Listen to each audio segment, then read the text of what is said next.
Coming up on Mountain News this morning, nearly 6 years after the murder of Adrian Smith, a man appeared in court thanks to the help of U.S. Marshals. And two reality stars convicted of bank fraud and tax evasion are now free due to presidential pardons.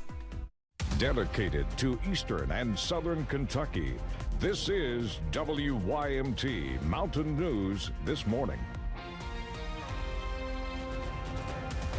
Good morning. Happy Thursday to you. I'm Amelia Lee here with you on this May 29th. We are just at 5:31 on this foggy start to our morning, as Eric and I have been talking about. That fog, Eric, is not my friend. That's right. Make sure you do not use your high beams this morning. I would like for you and everybody else to see on the roads. You can see here in Pikeville, or in Pike County, 13 miles south of Pikeville, the visibility is just non-existent, really. 59 is the current temperature. Humidity, we are fully saturated, folks, at 100%. We have a light west wind at 3 miles per hour. Take a look here at the satellite radar. You can see right there we are staying mainly cloudy. Off to the south and west, that's our rain chance that's going to push through in the afternoon and evening hours. It's a very small chance, but around here again we're seeing mainly cloudy skies. For today, we'll make a run for 75. We'll stay mainly cloudy. Rain chances will pick up in the afternoon and early evening hours, but I do have some good news somewhere on the 7-day, and I'll tell you what that is coming up in the first alert forecast in a few minutes. But right now, the current time is 5:02. We'll send it to Amelia. A man who police say evaded arrest for nearly 6 years was arraigned for a murder this week. On July 6, 2019, Adrian Smith was shot and killed in the South Williamson community. Investigators say the man accused of his murder, Charles Ray Blevins, disappeared, and the case was not able to move forward. However, the U.S. Marshals Service continued the search and found Blevins in South Carolina in March. On Wednesday, he was arrested and brought to Pike County for arraignment. We're glad we finally got him into custody, and the U.S. Marshal Service did a great job. They stayed on this case for a very long time, and we think that the public is much safer with Blevins in jail. Sloan says the murder took place months after Blevins was released on parole after serving nearly 10 years for an unrelated second-degree murder conviction. A Floyd County teen was indicted for attempted murder following a shooting in Pike County in October. Police say 18-year-old Brandon Poston of Allen is responsible for a shooting that happened at the Pikeville parking garage on October 4th last year. Reports say Poston shot and seriously injured one person and put others in danger. He's charged with criminal attempt to commit murder, assault, and 2 counts of wanton endangerment. We've been waiting for the indictment to be signed. The indictment was granted last week, and we were just waiting on signatures on the warrants to be able to go and pick him up. He was taken to the Pike County Detention Center. 2 men pleaded guilty in connection to another Pike County murder after they were arrested back in December. Curtis Jones and James Phillips were in court yesterday in connection with the death of Timothy Justice. Jones was answering to multiple charges, including murder, while Phillips was charged with burglary. A 30-year concurrent sentence was recommended for Jones, while 15 years was recommended for Phillips. They're expected to be sentenced on June 27th. The Stephen Lawson trial resumed in Bowling Green yesterday. Lauren Harden, a woman whose mother was married to Stephen, took the stand. She also lived next door to them in 2015. Part of the case against Stephen Lawson and suspect Brooks Hauk involves a 13-second phone call made from Stephen to Brooks around midnight on July 3rd, the last day Crystal Rogers was seen alive. Stephen told police he was calling Brooks to ask about a rental property for his daughter, who is Lauren.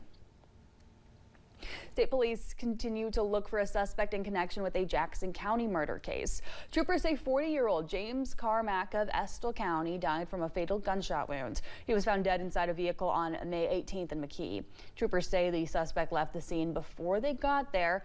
If you have any information about the case, you're asked to contact the Richmond, Kentucky State Police Post at 859-623-2404.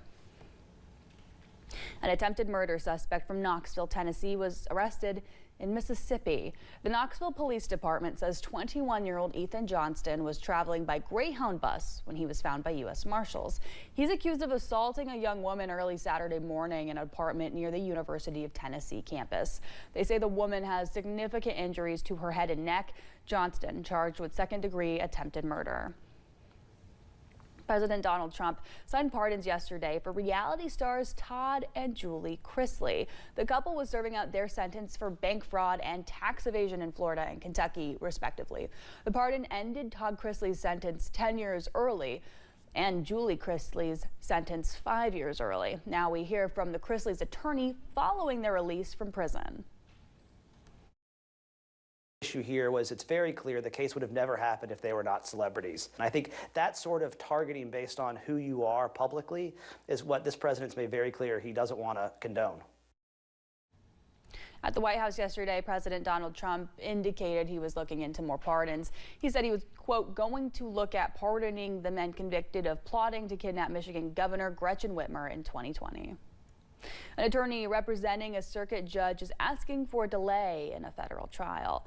The attorney for Howard Keith Hall is seeking for the court to push back the trial because he claims that the case involves several hundred gigabytes of discovery amounting to several million pages of data. In the motion, the attorney claims it would be impossible for counsel to prepare for the trial by July 14th. Hall was indicted on mail fraud and theft of government fund charges last month. In Whitley County, a couple was sentenced to 15 years in prison for child abuse and assault. Joseph Reed and Kayla Matlock were convicted in the case. The indictment says the couple engaged in conduct which created a grave risk of death to children in the home. The indictment also included charges of wantonly abusing the children. The indictment says the reported incidents happened between January 1st, 2023 and July 19th of that same year. A man faces charges after he was accused of committing sexual abuse in Laurel County. On Tuesday, deputies with the sheriff's office arrested Shane Jones at a home in Lilly. According to police, they were dispatched to the area after 911 dispatch received a complaint. Johns was charged with sexual abuse with the victim under the age of 12. He was taken to the Laurel County Correctional Center. Now, an update this morning on a story we first brought to you Tuesday. We now know the name of the man killed in a deadly UTV crash in Boyd County. 49-year-old Robert McCalvin of Cattlesburg was pronounced dead at the scene by the coroner's office. This crash happened Monday when the UTV rolled over in a field off State Route 854 in the Rush area. Another man who was involved in the crash was flown to a trauma center. 2 Kentucky natives were killed after a crash during Memorial Day weekend in Tennessee. In a report from the Tennessee Highway Patrol, Maggie Samples of Lexington was driving a Toyota Camry with Philip Hawkins as a passenger on I-40 in Hickman County. Samples lost control of the car and crashed into the median around mile marker 160. The report says Samples and Hawkins were wearing their seatbelts at the time of the crash. A fire destroyed a home in Hamlin, West Virginia. It happened at the home at around 8:30 Sunday evening along Mansion Street. A man, along with his wife and their 6 children, lived in the home. The home was destroyed, but everyone made it out safely. Community members were quick to drop off donations of clothes for the family. The horse capital of the world will host the 2026 Breeders' Cup as the event returns to Keeneland and Lexington. If you're not familiar with the significance of the Breeders' Cup, officials equate it to a combination of the Olympics and the Super Bowl. Around 200 of the best thoroughbreds from around the country and the world will be at the 2-day race event. 2022 was the last time the big races came to Keeneland. Keeneland's such a special place. It's such an important place for the community. It's an iconic track.